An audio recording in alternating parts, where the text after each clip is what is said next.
जिसको ये बात समझ में आ गई वो कभी कहीं नहीं फंसता है, नहीं तो ऐसे उलझ जाते हैं, हम तुम्हें कैसे बताएं। हम ये बताना चाहते हैं कि यदि मेड़ के अंदर रहे तो समुद्र का अवगाहन नहीं कर पाओगे। हम जिन महापुरुषों के प्रेरणा भाव से आगे बढ़ते हुए आए, उनकी यही प्रेरणा रही, कभी किसी मेड़ में मत बंधना। तो कभी किसी मेड़ में नहीं बंधे। यहां पूजन होता है पूरे विश्व के महात्माओं का, और सबका होगा, जो बचे हैं ना, जहां जहां तक प्रेरणा होगी सबका होगा। हर संप्रदाय, हर धर्म, हर सब हमारे इष्ट के हैं। जड़ चैतन्य सब इष्टमय है। हमको किसी का इस बात का सपोर्ट की जरूरत नहीं कि ऐसा करोगे तो तुम हमारे नहीं, हम तुम्हारे बने नहीं, कभी नहीं आए थे। और बड़ी कृपा रहे कि बचपन से निकले हो, बहुत ही वैसे स्वभाव रहा है, जंगली, कुछ नहीं, किसी के सपोर्ट की जरूरत नहीं। बचपन से जिस स्वभाव से निकले और जिस भाव से निकले, जो समेटता चला रहा उसी के लिए जीवन है, किसी मेड़ के लिए नहीं। किसी मेड़ के लिए जीवन नहीं है। कभी किसी तालाब को अपना ध्येय नहीं माना, समुद्र को माना है। समुद्र से ही आकर्षण होकर बरसता तालाबों का पोषण होता है। समुद्र है श्री भगवान, वही है सब रूपों में। अब इस खोपड़ी में और कुछ समझाने की किसी की ताकत नहीं कि और समझ में आ, वही है। हम मानते हैं, हम उनको नहीं देख पाते, लेकिन शास्त्र कहता वही है, बस दूसरा कोई नहीं, दूसरो न कोई पक्का। भगवत रसिक जी कह रहे, चराचर सारे जगत को जो अपना मानता है वही सिद्ध संत है, वही भगवान का प्रियजन है। कुछ और समझ में आने वाली बात नहीं।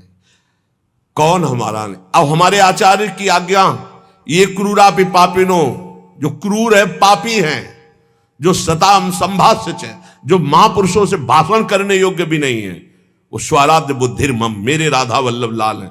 बात बन गई। जो सर्वम खलमिदम ब्रह्म ने नानास्ति किंचन वेद कहता है, वही आचार्य चरण कहते हैं, बस मुझे आचार्य की बात माननी, फिर पीछे नहीं, सीधे आचार्य की बात माननी। विश्वंभर सब जग आभास, जस बरनो हरिवंश विलास। हमारा हरिवंश विलास कैसा है? विश्वंभर सब जग आभास। ये बहुत कृपा हुई, बहुत कृपा हुई, जो मेड़ में नहीं बांधा।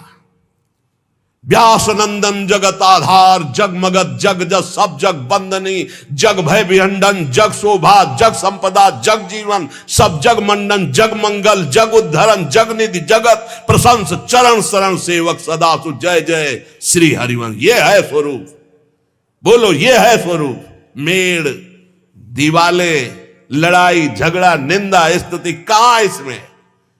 नहीं मानना, नहीं मानना। किसी वाद विवाद को नहीं मानना, किसी मेड़ को नहीं मानना। बाढ़ आने दो, सब बह जाएगा, एक ही रहेगा, केवल एक। बाढ़ आने दो, अंदर की बाढ़ आने दो, केवल एक रहेगा, जमुना ही जमुना, जिधर देखो जमुना ही जमुना। बाढ़ आने दो, प्रेम की बाढ़ आने दो। जीव सरिता सावन जलुमगत सन्मुख सिंध सिधारे, जीव नादे मन दिए कुरंगन प्रगट पारधी मारे। ये हमारे आचार्य की वाणी। प्रीति न काहू की कान विचारे, सर्वत्र सम अवस्था में एक परमात्मा विराजमान। किंतु ये मैं मेरी का पोषण करने वाले इस बात को नहीं स्वीकार करते हैं। बहुत विचित्र खेल है, बहुत विचित्र खेल। नहीं समझाया जा सकता किसी को, अपने समझने के लिए केवल है परमार्थ। जो सांसारिक व्यवहार, जागतिक प्रेम, इससे अलग होकर भागवतिक भाव से संपूर्ण चराचर जगत को श्यामा श्याम का रूप देखकर उनके नाम रूप गुणगान में मगन है, वही रसमय क्षेत्र में प्रवेश पाते हैं, लाडली लाल को दुलार कर पाते हैं। जब भक्तों के जीवन से युगल सरकार की रसमयी भक्ति में प्रवेश पाते हैं तो तीनों गुणों का स्पर्श खत्म हो जाता है, त्रिगुणातीत स्थिति। वही श्री श्यामा श्याम के प्रेम रस को पाते हैं, जहां ना कुछ अच्छा है ना बुरा है। और जैसा श्यामा श्याम सहाते हैं वो सब सहते जाते हैं। प्यार तो तब होता है जब फुटपाथ पे पड़ा और कोई उठाने वाला ना हो, उसी प्यार कहते हैं। उठा के ऊपर रख दिया, सब प्यार करे, उसे प्यार थोड़ी कहते हैं। श्याम सुंदर जो सहावे सहे और श्यामा श्याम के गुण गावे और किसी को अपना ना माने, सबको श्यामा श्याम में माने। बस हम इसलिए कहते प्यार केवल प्रभु से, नहीं तो धोखे के सिवा कुछ नहीं मिलेगा। और प्रभु का प्यार श्री गुरु चरणों के उनके शब्द से प्रकाशित होता है। वो जो मिला मंत्र, बस उसी में अपनी चित्त वृत्ति लगा दो।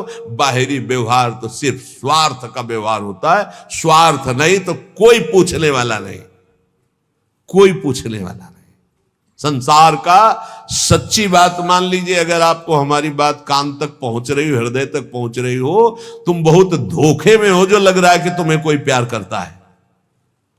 जो पहले प्यार करते थे वो आज भी प्यार करते हैं, वो कल भी करते रहेंगे। उनका नाम है श्यामा श्याम, उनका नाम है केवल श्यामा श्याम। जब कोई नहीं मिला था तब भी वो थे। ध्यान देना, हम इसीलिए जब घर से निकाला था तो कौन था? श्यामा श्याम प्रभु। कदम बढ़ाए थे तो कौन था साथ? प्रभु। जब गुरु से मिलाया तो कौन था? प्रभु। जब गुरु ने उपदेश किया तो कौन थे? प्रभु। वहां से हटा के काशी की यात्रा कराई? प्रभु। काशी में कौन था? प्रभु।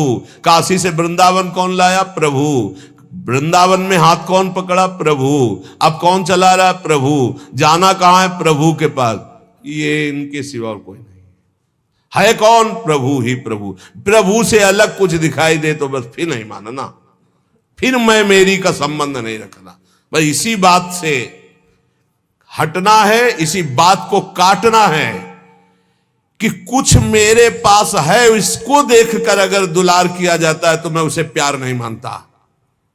जो मेरे को प्यार करता है वो केवल सदगुरु और इष्ट है, बस। सदगुरु और इष्ट, बस, इसके अलावा नहीं। वो सदगुरु तत्व, गुरुदेव ने जो नाम दिया, मंत्र दिया, बस उसी को पकड़ लो। व्यवहार को मत पकड़ना। व्यवहार में फिर मैं मेरी तय तेरी का प्रवेश हो जाएगा। दूसरों को परमार्थ उपदेश करने का अधिकार उसी का है जो स्वयं परमार्थ का पथिक है। जो बोले वही आचरण में होना चाहिए, वही मन में होना चाहिए। वचन, मन, आचरण एक होने चाहिए, तभी उपदेश सार्थक माना जाता है। जो स्वयं परमार्थ की बातें करता है और विषय भोगों में रति है, रुपया में रति है, मान प्रतिष्ठा में रति, भगवत रसिक जी महाराज कहते हैं चाहे कोई भी हो, इनसे हमारी भगवत सहायता होने वाली। हमने नहीं कह रहे, भगवत रसिक जी बोल रहे हैं। उनमें पहले बोला है कि जो उपदेश कर रहे हैं और अपने आचरणों को उसी के अनुसार चला रहे हैं, उपदेश के अनुसार, वो जगत पावन करने वाले हैं। चाहे पंडित हो, चाहे संत हो, चाहे महंत हो, चाहे गोसाई हो, चाहे परमहंस हो। सतरत सतरत सा लोकांतार्यति। ए भाई, उपदेश के अनुसार चलो, भगवत उपदेश के। हमारे संत जन, हमारे महंत जन, हमारे पूज्य गोसाई जन, हमारे पूज्य विद्वान जन जगत का सदैव मंगल करते रहे, मंगल करने वाले हैं। ये केवल विषय प्रवचन का या धन लेने का या मान प्रतिष्ठा का नहीं, ये जगत मंगल का विषय है। इसका उपहास न बनाया जाए। आज लक्ष्य को उद्देश्य न रख करके उसका उपहास बनाया जाता है। सच्ची माने वो सब व्याख्या करने से समझ में ही नहीं आएगा। बस इतना समझ लीजिए कि जो उपदेश है और को सो नहीं माने आप, देखो जगत प्रवीणता ठगे आपको आप। जिनके उपदेश से आचरण न मिलते हो, जिनका मन और हो, उपदेश और हो, आचरण और हो, तो दूरी बना के रखना चाहिए। राधा वल्लभ श्री हरिवंश। खूब भजन करो, संग करो, तो मनस से कम, वचस से कम। जिनका मन वही, वचन वही, चरित्र वही, तो बात बनेगा, नहीं तो नहीं बनेगी। बोले ये दूसरों से धन ऐठना, मान प्रतिष्ठा, ये भगवत सहायता क्या कर सकते हैं कि हमारी को भगवत प्राप्ति करा दे? नहीं भाई, नहीं। सदाचार का पालन और मन को निरंतर भजन में लगाते हुए जो उपदेश उसके अनुसार स्वयं आचरण में, नहीं तो बहुत लज्जा का विषय होता है। हम दूसरे को त्यागी बनाना चाहें और स्वयं भोगी, ऐसा असंभव हो ही नहीं सकता, ऐसा हो ही नहीं सकता। विद्या रूप महत्व कुल सबकी धज्जियां उड़ाए हैं महापुरुष हैं। जैसे ऊपर में वर्णन किया, अब नीचे कह रहे विद्या, आज उनका पूजन है इसीलिए उनकी वाणी वैसे प्रायः होती ही रहती है। विद्या रूप महत्व कुल धन जोबन अभिमान, षटकंटक देखे जहां रहे न भक्ति निदान। रहे न भक्ति निदान स्वांग सब नगर नारी के, विषयन हाथ बिकाए नहीं रिजवन भतारी के। जग बंचन के हेतु सबे गुण सीखे जिद्या, भगवत भक्ति बिहाय कहा कीन्हो पड़ी विद्या। एक बार यमुना जी के पावन पुलिन पर बैठे किसी पद का चिंतन हो रहा था, तो थोड़ी देर बाद आवाज सुनाई देने लगी, प्यारे बहनों और भाइयों, महाराज ऐसे ऐसे। तो हमने कहा टेप चल रहा है क्या? तो ऐसे झांक के देखा तो एक विद्यार्थी भागवत के रिहर्सल कर रहा था, रिहर्सल। प्यारे बहनों और भाइयों, वहां कोई नहीं है, वो केवल सीख रहा है कि मुझे कैसे समाज में बोलना है।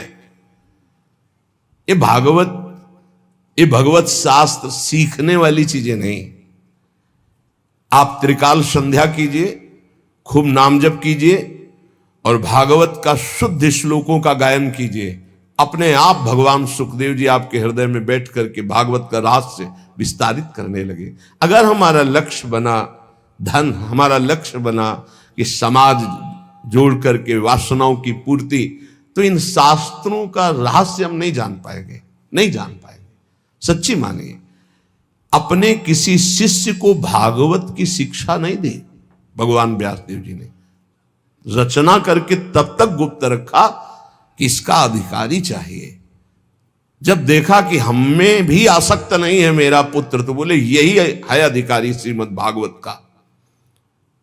जब स्वयं पुकार रहे हैं, पुत्रेति तन्मयतया तरवे भिनेदुस तम सर्वभूत हृदय मुनिमान तो उसमें हा पुत्र, लेकिन भगवान सुखदेव जी पीछे मुड़कर ने बड़ी प्रसन्नता हुई कि श्रीमद् भागवत का अधिकारी मेरा यही पुत्र है।